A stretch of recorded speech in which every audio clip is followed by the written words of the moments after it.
part 2 of ADHD traits you might not be aware of. ADHD is expansive. What do I mean by that? Folks with ADHD tend towards expansive thinking. Now, I want to be clear, this is not everyone with ADHD. I know plenty of people this isn't true for, but it's such a common trend, it's worth knowing about. Sometimes folks with ADHD tend towards complicated things, making things larger. It's partly because folks with ADHD tend to see more connections. See my video on ADHD and connections.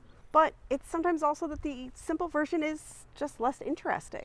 It's less exciting. And if you tend to be a big picture thinker, which many folks with ADHD are, it's hard to just focus on one tiny piece of what feels like minutia. This all means that small tasks are harder, so we find ourselves gravitating towards big ones. Sometimes this means taking a task that really could be quite small and making it so big, sometimes impossibly big. Like, I could do my laundry, or I could come up with a whole new system of doing laundry.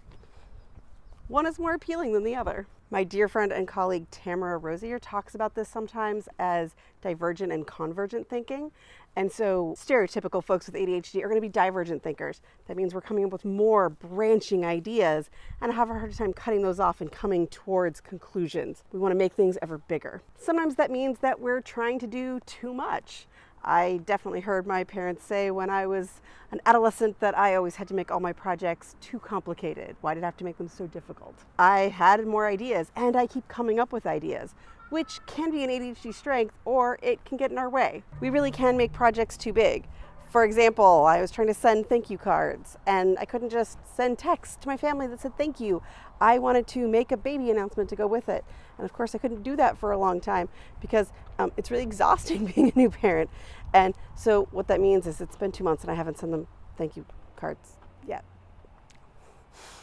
But yeah, that's an example of me making the project more complicated than maybe it really had to be. Folks with ADHD don't just tend to struggle with tasks because we struggle to finish. Sometimes we struggle to finish because we keep making the things bigger and then they never can end. And again, the small tasks are boring. You might have people asking, why do you have to overcomplicate things? Well, it's part of the ADHD. Sometimes what we have to do is ask for help. That could be asking for somebody to sit down and do a thing with us. Or maybe that means asking for help with somebody who's better at those converging tasks.